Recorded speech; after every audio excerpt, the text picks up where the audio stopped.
Recording. Thank you. Well, good morning. Welcome to our March Legislative Committee meeting. I hope all of you are doing well and had a fantastic February. We have a good bit to go over this morning. We'll start out with Miss Susan Boatwright. She will bring us up to speed with the legislative session and how it's going and the bills that we're following.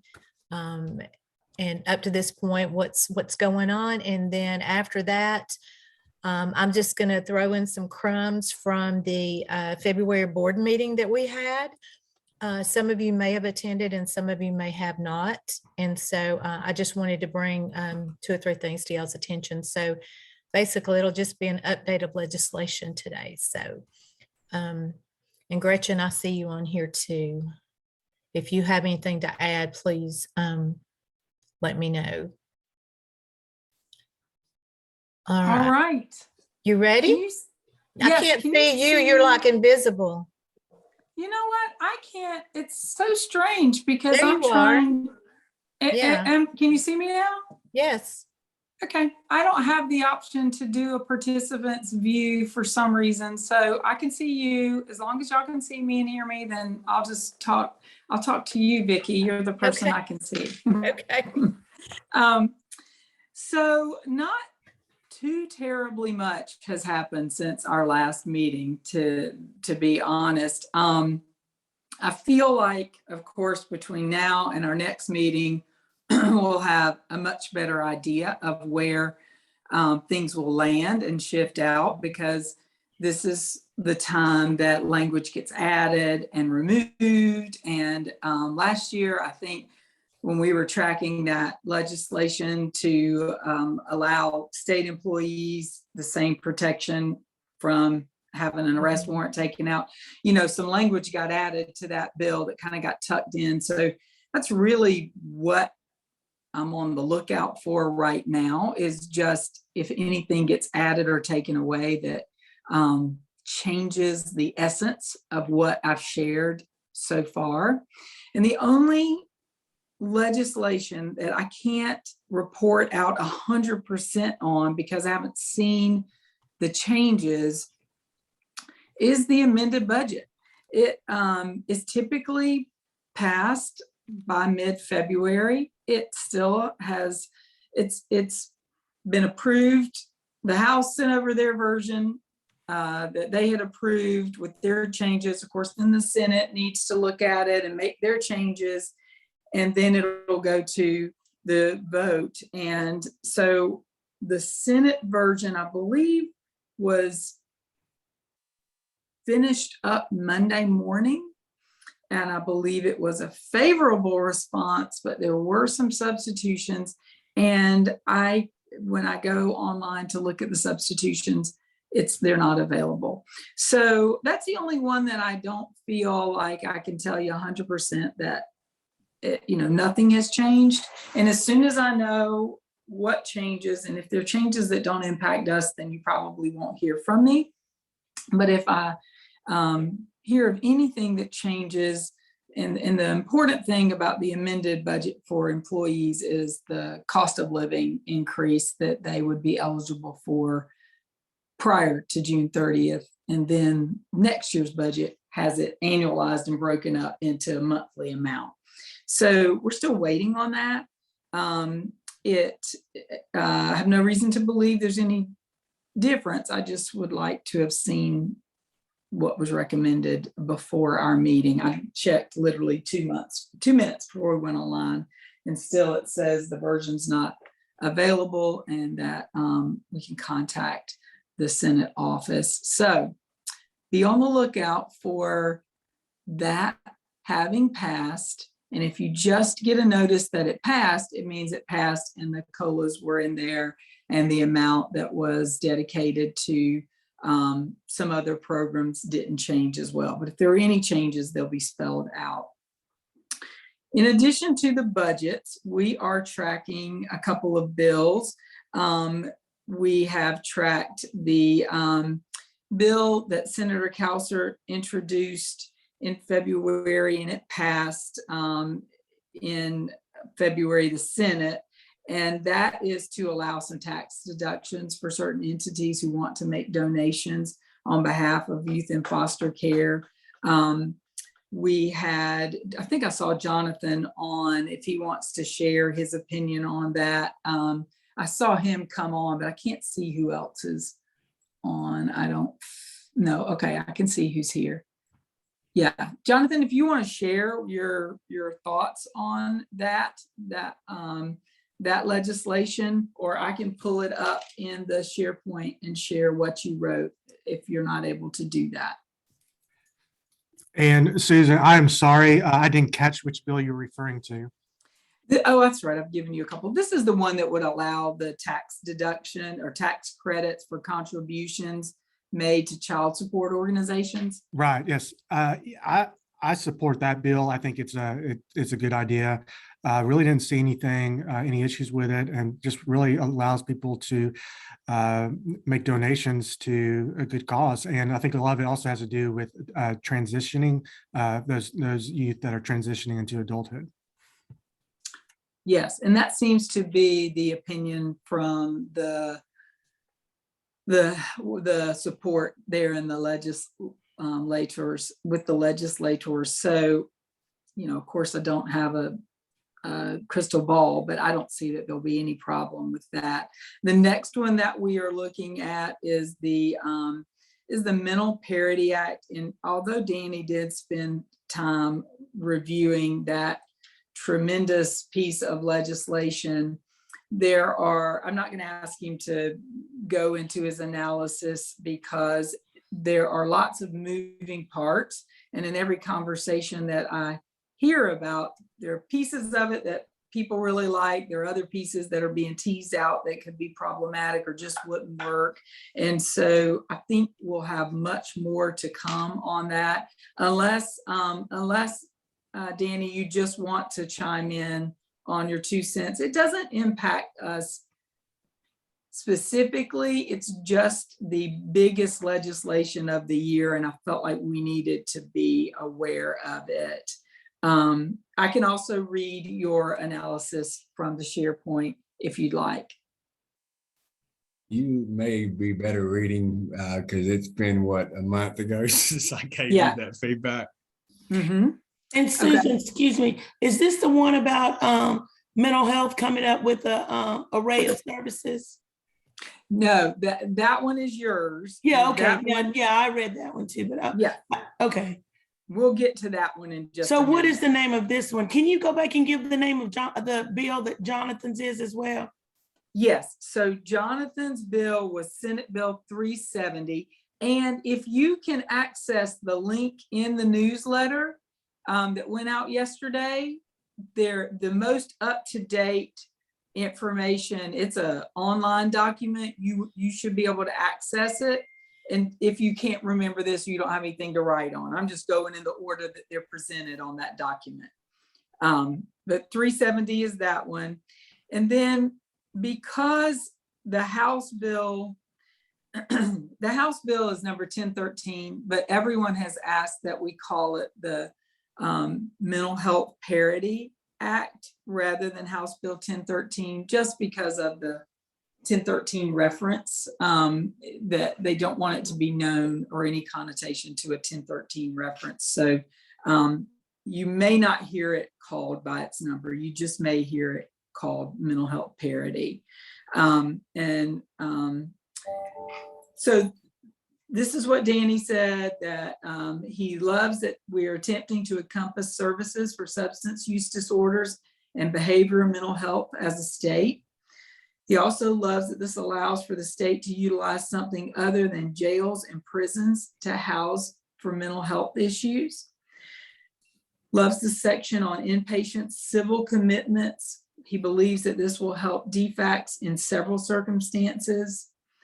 The focus on accountability courts and opening state-funded grants is very good. In fact, he used the word amazing. Research suggests that these courts lower recidivism and usage by 35% overall. So in favor of funding going toward them. really loves that they're opening up loan forgiveness to Georgia National Guards in paramedical and medical fields. He agrees that the child psychiatrist should have some type of loan forgiveness. It's interesting, he says it's interesting that it would be allowing law enforcement to transport people for an evaluation without having to charge them, and very much in favor of that. Even more interesting is that the new proposal states that those law enforcement have to stay with the patient through the assessment for safety and security. And so he goes on to reference that he knows that we've had situations where law enforcement has either not had the time or they just didn't want to stay. But this bill almost mandates the way it was originally presented. I expect that some of these things are getting pushed back and they will be changed, but Danny read the original version of this. I think a lot of people can relate to this, especially when there's been a youth that has needed someone to stay with them while waiting on a provider who can accept them. And so this would tackle that piece of having someone there for safety, rather than sometimes it is a case manager or a medical staff person. He believes that this would mandate agencies to start looking at statewide implementation of certified peer specialists, which again is awesome. Also likes that the responsibilities fall on more organizations other than Defects. So there's accountability written in for DCH and DBHDD. And it's always better when everyone comes together and has responsibility for their portion. And while a lot of our children in care and parents certainly suffer from some mental health issues, it's nice to have that recognize that it's not just a Defects issue, and it calls into accountability the role of community health and DBHDD, which is formerly known as mental health. It establishes work groups and subsections that would focus on behavioral health. Also, double thumbs up from Danny. And one concern, and that is that it calls for a statewide registry of children who receive behavioral health interventions. And of course, when you establish something like that, you run the risk of someone being labeled. And you know, in our work, we know sometimes a label can follow a child, and it could just be a crisis and not a, not a long-term mental health issue. They just may need an intervention. So that is his feedback. Danny, did you want to add anything else? It was a lot of information to take in. And as you can see, most of it is favorable from the division's perspective per Danny's review. I'm glad you read that, because it sounded a whole lot better than I sent it to you. So you did a really good job of fluffing that up. But the other thing about the registry, to me, it wasn't clear on who is going to keep that registry and how that would be, whose responsibility. For me reading that, I just had flashbacks of Defects having to do the child abuse registry and how that ended up being just a catastrophe in itself. So just a lot of, I guess for me, it was just needs some more clarity. Yeah.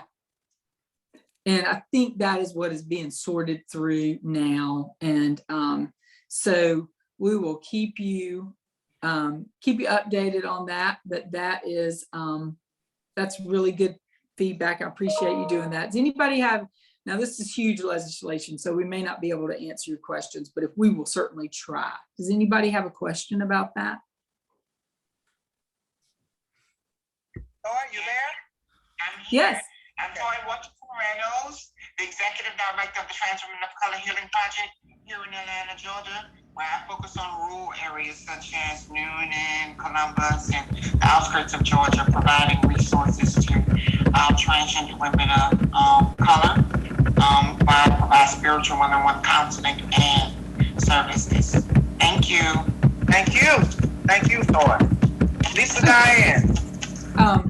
Hang on. Good morning, Lisa I Diane. think maybe I am we have president of someone, Sister Love and I'm not Incorporated sure and if Unity Rhonda, if you were Church able Leader to Lake. mute there we go. Thank you.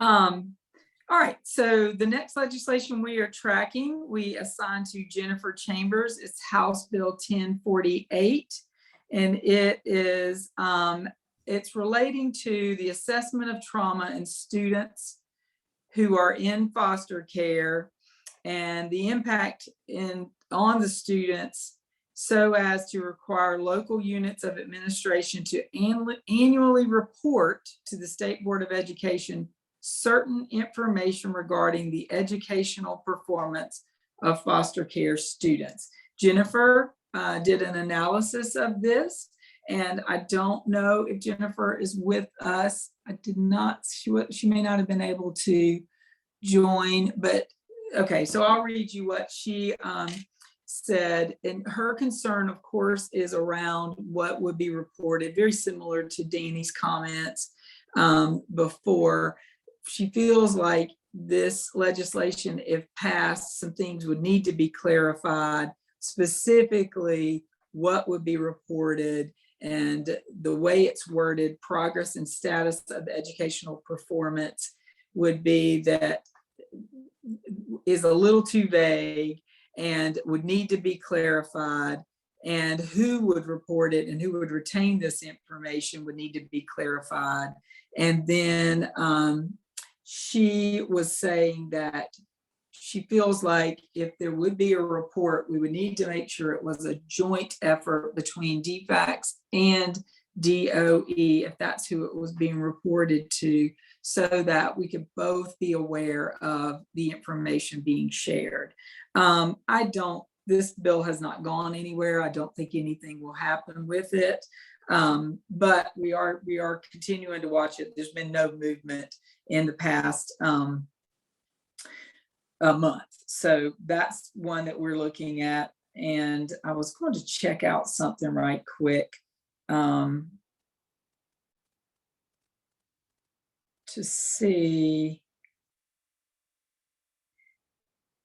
I was trying to see, there's another bill that we're looking at, and I should have looked at the area. This bill was introduced by Representative Sandra Scott, and I was trying to see if she was from the Columbus area.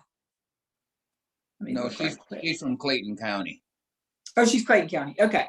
Mhm. We've seen several bills that are introduced that have to do with wanting the school system to be a little more aware that there are students who are in foster care who are in their classrooms. And I think the intention is that certainly to use a more trauma-informed, now this is me conjecture, y'all, but I'm guessing, so that the school system could have a little more awareness and use more trauma-informed practices. We saw another bill that was introduced, it was very brief, wanting youth in foster care to be given an identification, a piece of identification that they could share with the school system. Lots of questions around that. We have more questions than we do answers for that one. So we won't look at that, but I will tell you that that bill has been introduced, and it was introduced by someone over in the Columbus area, where they are really trying to wrap their hands around how are they aware when they receive a child who's in care, and the protocols that guide the work of the school when they have students who are in foster care. So that's a little bit of a thread that's gone through some of the legislation this year. Gretchen had brought up House Bill 1057, which calls for the Code of Georgia it calls for community service boards to provide in their respective service areas a suite of services that would include the administration of mental health, developmental disabilities, addictive diseases, and other disability services. And so that one was assigned to Gretchen to read. And Gretchen, I don't know if you want to weigh in or you want me to read what is in the, you may not have had time to enter it yet. If you want to share, if you've had a chance to read that, or we can catch up with you. This bill has not gone anywhere over the last month either. Yeah, so I apologize, my voice, I'm having some issues with it, but I did read this a while back whenever you assigned it to me. And I spoke with Vicky because at the time there wasn't, I didn't have access to put it in the SharePoint. And in all honesty, I haven't had time to do that afterwards. But when I read it, what I told Vicky, it's a very short bill because it really is asking for the community service boards to develop their own array of services using the model that is from the National Council for Mental Health Wellbeing Certified Community Behavioral Health Clinic model, whatever. And so they have until, they want them to get that established before July 1st of 2023. So I'm sorry, they want them to establish that before June 30th of 2023, so that effective July 1st of 2023, the services will be able to be implemented. I believe we should support this bill for several reasons, but the main one is because it's a lot of times these children are presented to us as children in need of services, and we end up having to either bring them into care or open cases when really DBHDD should be providing services to the family, because we encounter parents who are exhausted and basically say, I no longer want this child in my home. I can't meet this child's needs. So hopefully if there are appropriate services in place, these children can stay in their homes with their parents, or even parents can have them out of the home, but someone else is monitoring this instead of Defects. Perfect. So I just entered everything you said onto the sheet. You don't need to worry about it. Okay. Thank you so much. I appreciate that. Thank you. Okay. So then the next legislation, and I would imagine with that piece of legislation, it hasn't moved, that funding is going to be an issue. And also, I'm guessing because the mental health parity legislation is taking so much space and really taking up a lot of the conversation and effort, that something like this that's related may get pushed to the side until the dust settles with the big legislation. So we may not see any other movement on this, although it is a great idea. Right. It's encouraging to me that it's being brought up, like there's a recognition that this is needed. Right. And based on what you said and Danny reported, it sounds like this could even be a companion type thing, because a lot of what I saw when I looked at that model that it referenced talked about a lot of treatment related to substance use and trauma, et cetera. So I think the model that they're wanting them to come up with has all of those services included, you know, in that array. So it might be that those two could possibly, you know, be companion type legislation. That would be ideal to combine it, because I think there is a lot of opportunity to push some services to the local level. And that's something we hear often, is that we just can't access services that we need for our families. So ultimately they end up coming into care, or the situation escalates. So hopefully that will happen.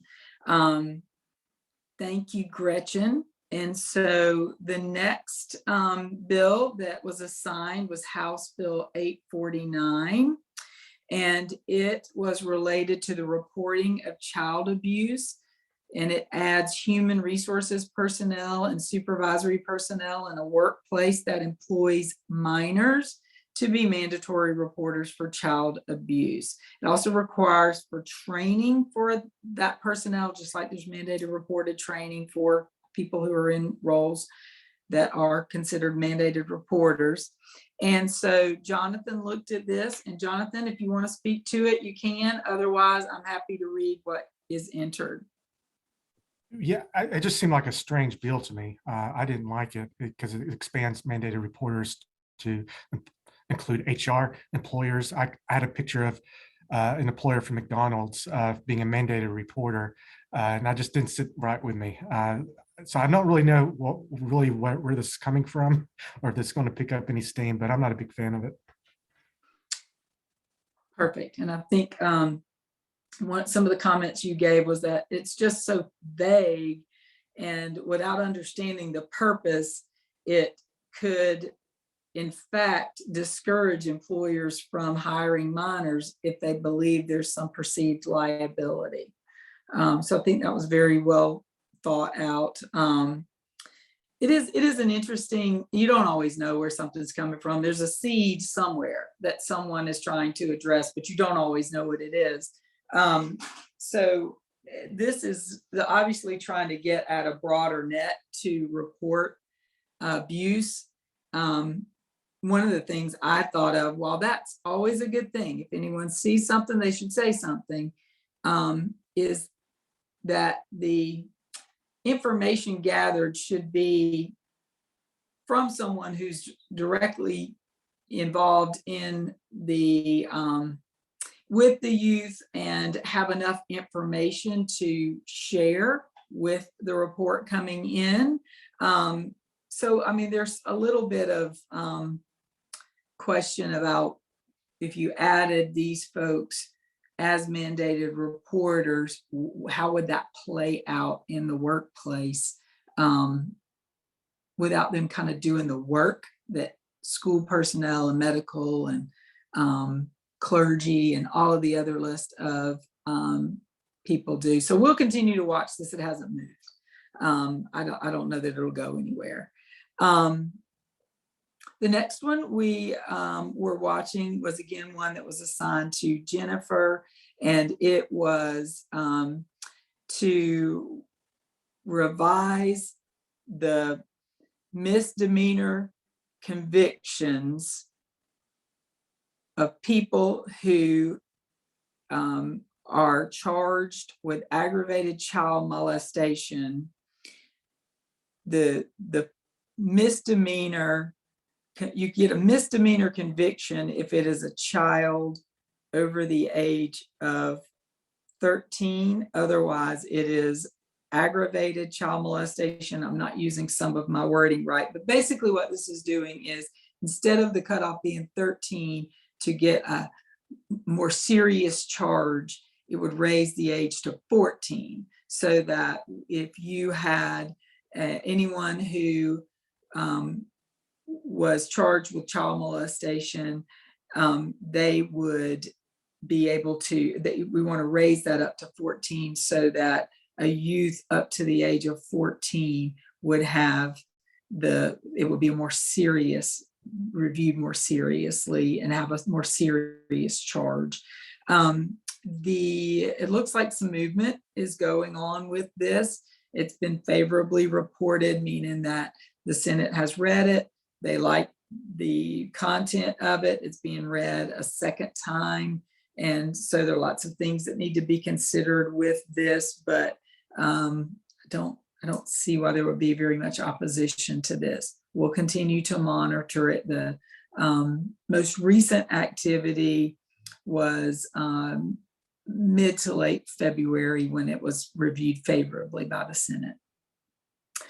We'll move into a couple of OFI related legislation. And let me see if I didn't see Tori on here, I don't think. So I'll read Tori's comments, but the next is that it would, this legislation would allow medical assistance to mothers that would from 6 months to 12 months or 1 year following the birth to cover the postpartum period. So right now there's 6 months of Medicaid coverage. This would add for 12 months and to cover the postpartum period. And let me pull up the comments here if I can find them.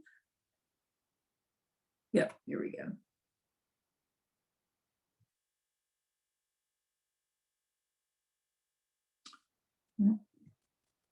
Y'all bear with me. There we go.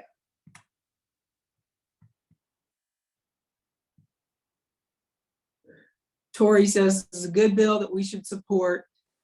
Previously in Georgia, women could only continue receiving Medicaid 60 days and eventually expanded to 6 months. We would often hear about women inquiring about their coverage because they were still in need of services that could not be performed. So moving from 60 days to 6 months was a great start, but expanding to 1 year would be even better, in essence, is what he's saying. And then he specifically said that in the wake of the pandemic, there was some evidence that it had an impact on women postpartum and some of the services that they require. And he went on to say that new mothers often feel isolated from postpartum support. And so the extension of coverage would be even more valuable, because if you're having to access that through telehealth, it may just take a little bit longer. So I think there's overwhelming support with our division and with both the Senate and the House. And in fact, there was Senate Bill 338, which is the one Tori reviewed. There's House Bill 381 that I was monitoring only because it was exactly like 338. So there's strong support from the House and Senate for this. So I believe that there should be no opposition, and that bill should make it through just fine. The only other bills that we have a House Bill 1234. This is the only legislation that the Division of Family and Children's Services has a real vested interest in as it relates to the work. And so the legislative liaisons with DHS, which would be Kevin and Jackie and Emma and Matt, are closely monitoring this. It's sponsored by Mandy Ballinger. Jennifer Chambers reviewed it. The legislation gives the right to an attorney for any child receiving extended care services from Defects. So that means that it doesn't end at 18, that if you are still signed in for any services with the division, even if you're over the age of 18, you have the right to an attorney. I'm not going to read you Jennifer's report, but just can tell you that her response was favorable. The division really would like to see this get passed. We're not seeing any real opposition. It hasn't moved a lot, but not seeing a ton of opposition from that. Then we've seen zero. Janedra Jackson reviewed the last bill that we were tracking, which was House Bill 1273, and that would allow the Medicaid continuity coverage program that would provide for continuous enrollment Medicare beneficiaries that, okay, wait a minute. I'm trying to remember what this was. I thought this one was the one that you could buy into. I hadn't looked at this one for a minute. Hang on, give me a second.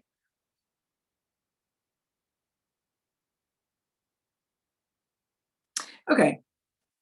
It would allow for, if you end one type of Medicaid and it looks like you are eligible for another, it would just allow for coverage. I don't think it would be a review of the case required. If anyone on here is from OFI and wants to tell me that is not the way it goes right now, but I think you have to fill out a little paperwork in order to be approved for the next level of Medicaid if your one class of assistance is ending. Is that correct, Jan? I see you're on here. Yes, ma'am. For Medicaid, if you had to go up to a higher class of assistance, like if you were receiving, if you're if the family receiving children under 19 and the parent wants to, the parent has to complete an application. But to go down or cascade down, you don't need a new application. Just when you go to a higher class of assistance, you will need an application or a renewal form, something stating you are requesting that. And a signed statement ain't it. You have to actually fill out an application or renewal form or a change request. So thank you so much. So I think what this legislation is attempting to do is to make it a continuous coverage up and down. Of course, the lots would have to be worked out in the system to allow for that. That may be why this bill has not moved. It's just too big to tackle right this minute, but that was one that's been proposed. I think the overarching opinion from the division is that there's no problem with this if it would create less paperwork and work for the case managers. However, several things would have to be overhauled in order for that to work. So those are the things that are high priority that we are tracking. There are a few others that are lower priority, but not anything has happened with them. We were watching some information about pharmacy benefits. We were watching some information that would require the division to apply for a waiver with the feds so that some things could be purchased with SNAP dollars that were in the line of like feminine hygiene products and diapers. No movement on those so far. We were also watching a legislation that would that related to the Georgia Data Analytics Center, which is just a clearinghouse of data from all state agencies. And I think there's general support for that because it allows for access to, right now I was looking at, earlier today I was looking at a data request in relation to some work that's going on with older youth in care and what their career readiness plan was and their graduation rates. And so we can pull data around certain things that are tracked in Shines, but we may, unless something is manually entered, we don't really know where that student is in regards to whether or not they graduated. And so some of what would be allowed would be that the Department of Education would feed into this, the Defects would feed into it, all state agencies, so that if you were looking for a point of data that impacted the work that you do, but your system doesn't track it, a request could be made to this analytics center and you can perhaps get more comprehensive. It wouldn't be on a client specific basis, but more aggregate data. So I think there's a fair amount of support for that legislation as well. And I know we went really deep into it, but I don't feel like we really talked specifically about the legislation last time. So I wanted to spend a little bit of time, since we've had time to get some feedback, going over what some of this legislation is and our response to it. The only other two pieces of legislation I want to mention, even though they were introduced last year, we weighed in on them last year, they have resurfaced this year, but no movement has been made. So this is the kind of thing we want to watch closely over the next 13 days, because they were reintroduced as on the first readers. So that means there's some potential there'll be movement on them, but there's not been any more. One of them was the Raise the Age bill that we looked at last year that allowed jurisdiction of juvenile court to include, to go up to all kids under 18, except for some specific very serious offenses. So even if it's an older youth, 17, who has been convicted of a misdemeanor or whatnot, that would be covered in juvenile court rather than superior court. Some offenses, big offenses, would still be tried outside of juvenile court for an older youth. And the other one is House Bill 323. And this came up last year, kind of died, was reintroduced and assigned to a different committee. It's assigned now to juvenile justice. And that is related to the ability to terminate parental rights. It expedites that, and it gives specific reasons why parental rights can be terminated and circumstances for which they can be terminated. So it expands those. All kinds of feedback about this last year as to whether that would be a good thing or a bad thing. And so again, no movement from last year, but it did show back up. So I feel like we need to keep an eye on it for anything that might happen in the next 2 or 3 weeks. So that is what I know. Lots of iffy information, nothing certain. Going to continue to track it, but of course, we'll let you know the minute I hear something different about the amended budget. Any questions? Did I lull you all to sleep with all my minutia? Sorry if I did. No, it was great. Question. Absolutely not. Where can we find this information again? So do you, I think we got the newsletter out yesterday. Rhonda can tell me if we were able to get it out. It may have gone to, it always goes to my junk folder and I have to go dig it out. But in the newsletter, in the top paragraph is just a 3-minute update that I wrote. And in that little bit of information at the very top, it says, please, you can access the most recent updates to legislation here. And when you click on that link, it brings you to this document. Of course, I will send the most recent one to Vicki today, and she can email it to this group as well. Will that work? That would be great because I did not receive anything. The newsletter is going out in increments as we speak. It Okay. says 200 at the time. I knew there was some Yeah. tricky something to it. So it may take a day or so to hit everybody.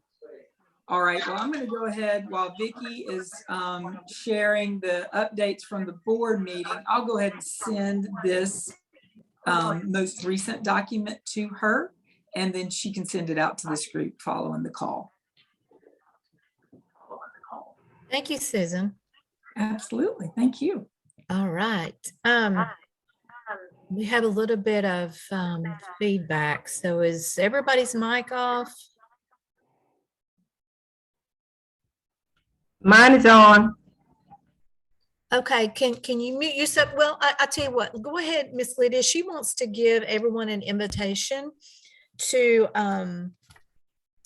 the Georgia Defects Board Incorporated. Is that what it's called? Georgia Defects Board, Inc. Inc. Okay, go ahead, Miss Meredith. Okay, quickly, the Georgia Defects Board, Inc. that's associated with GPHSA, and Susan comes in and helps us stay on track with our focus to support defects staff.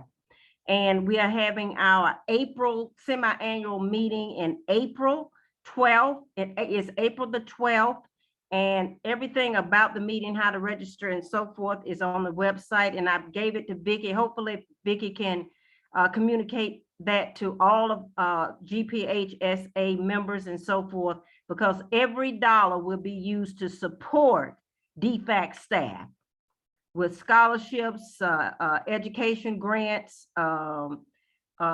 awarding boards that support DFAC's workers and those kinds of things. And we're hoping that we'll have so much overflow that we'll be able to make a contribution to GPHSA.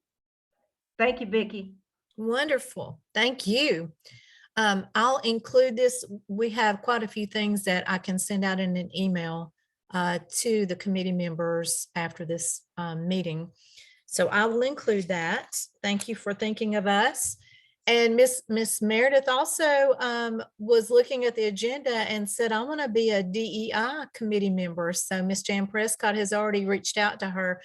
So the DEI committee, I'm skipping around, I'm sorry, but it's the Diversity and Inclusion Committee, and they are recruiting members. It's a brand new committee that, well, it's been restarted and rebranded, so to speak. They used to have a diversity committee years ago in GPHSA, and it kind of just faded away, but it's been restarted. It has a lot of fire under it, a lot of momentum going. And so we had a training from UGA, University of Georgia, on some diversity training. It was very well done, very well done. And I hope that a lot of you got to see that if you didn't. So, and I just moved the agenda, I'm sorry. There we go. Technology, sometimes it works for me and sometimes it doesn't. So anyway, if you want to be a member of the DEI committee, please reach out to either Miss Susan Cooper, Jan Prescott, or Denise Wells. And I can also put that in the email, the follow-up email that I'm going to send out. And I want everybody to know, if you don't already know this, the board meeting for GPHSA, every time we come together 4 times a year, our main meetings, it's always open to members. It is not a closed meeting for just the board members. You are able to sit in, and there is a lot of information that is shared. That is very good information to know. The committees do updates. It's just a plethora of information.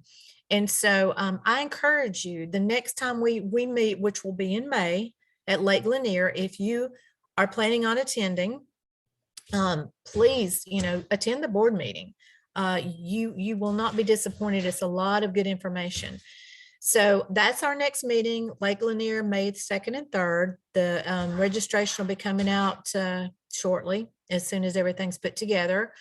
One of the things that was discussed is we are about to embark on a different membership dues level structure, where you'll have the basic membership, the membership basic plus, and then the VIP levels. So be on the lookout. That's coming out.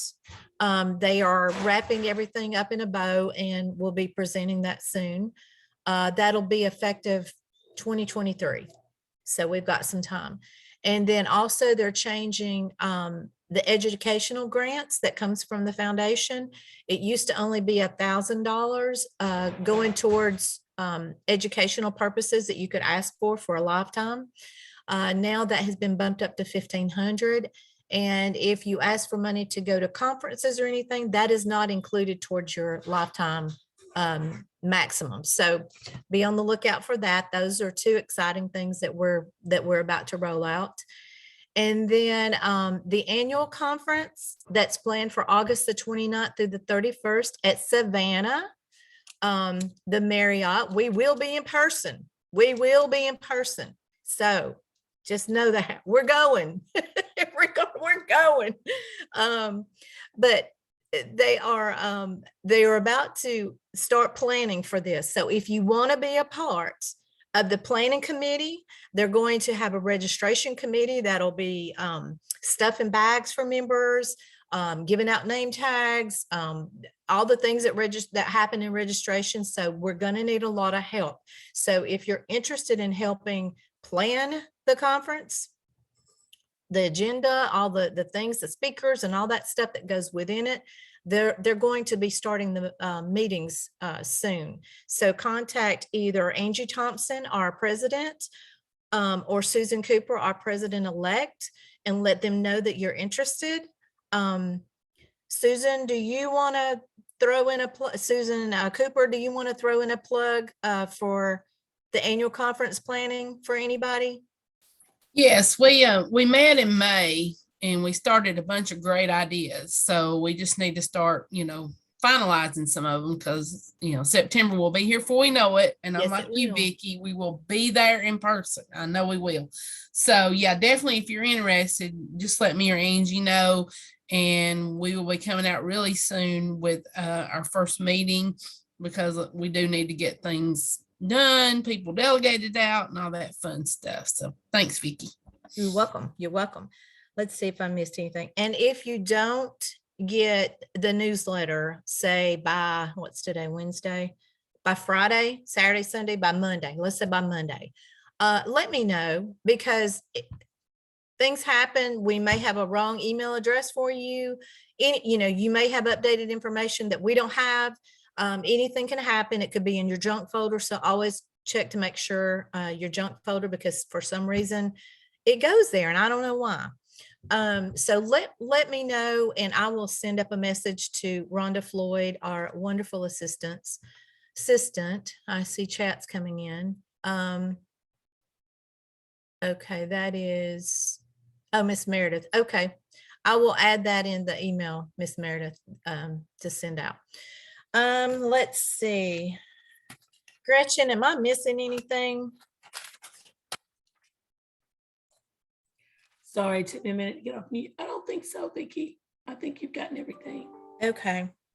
All right. Well, our next meeting is planned for April the 6th at 1 p.m. We'll go back to our regular time. We had moved this meeting to 11 because a lot of our county director members has a summit that they're attending at 1 o'clock. So there was a conflict there. So we changed it for them, but we'll go back to our regularly scheduled time at 1 o'clock next month. So does anyone have any comments, feedback, anything that they want to share before we put this one in the books?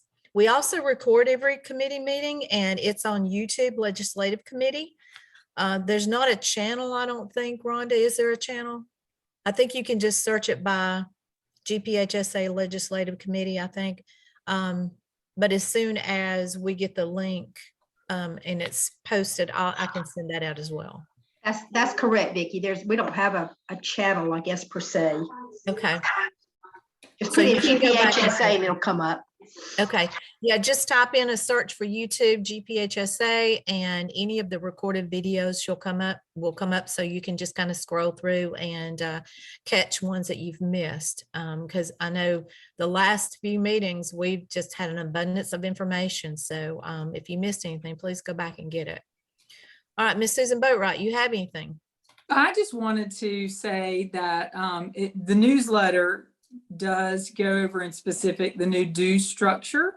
Okay, and good. The information that you shared about what's available through the foundation. So it's under the new and noteworthy section.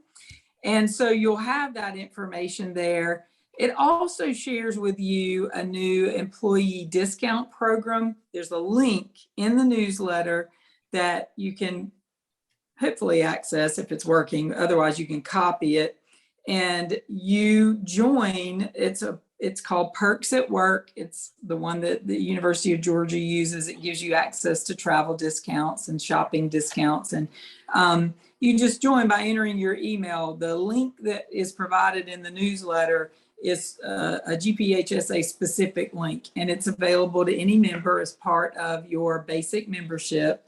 And then the Plus membership offers it's not insurance because it's not true insurance, but once you've been a Plus member, if you have any sort of damage to your car or your property that was caused because of work, yet for some reason it's not covered by the state's insurance.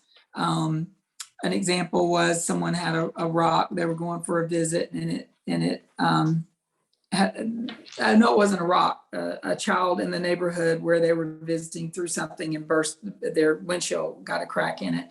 And because it was their own vehicle, and there's a whole other argument about, we're not doing rentals right now, I don't think so, but it wasn't covered. And so if you were at the Plus level for at least 6 months, you could request $100 reimbursement for something like that. Another example was someone got a boot on their car when they were out for a visit.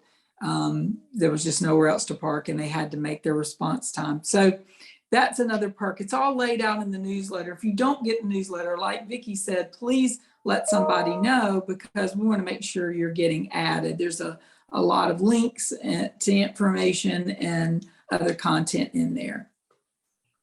And I had some help with the design of it, so it looks really professional. I did not create the template, but I'm very grateful for it. So just let me know if you have any questions. Thank you so much for all you do. You're awesome. All right, well, I guess that's everything unless anybody else has anything they want to bring up. Now's the time.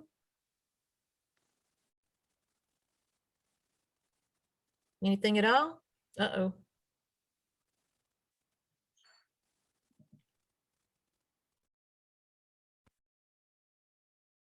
Okay.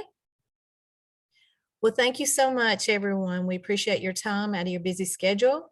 And we will plan to be back with each other on April the 6th at 1 p.m. All right. Have a good one. Hey, thanks, Bye, everyone. Vicki. Thank Vicki, you. can you hold on just a minute? Sure. I just wanted to ask you, what meeting did people tell you they were going to at 1 o'clock? I'm just It trying to was make a sure I'm not missing anything. county director's summit of some kind. So, yeah. Okay, well,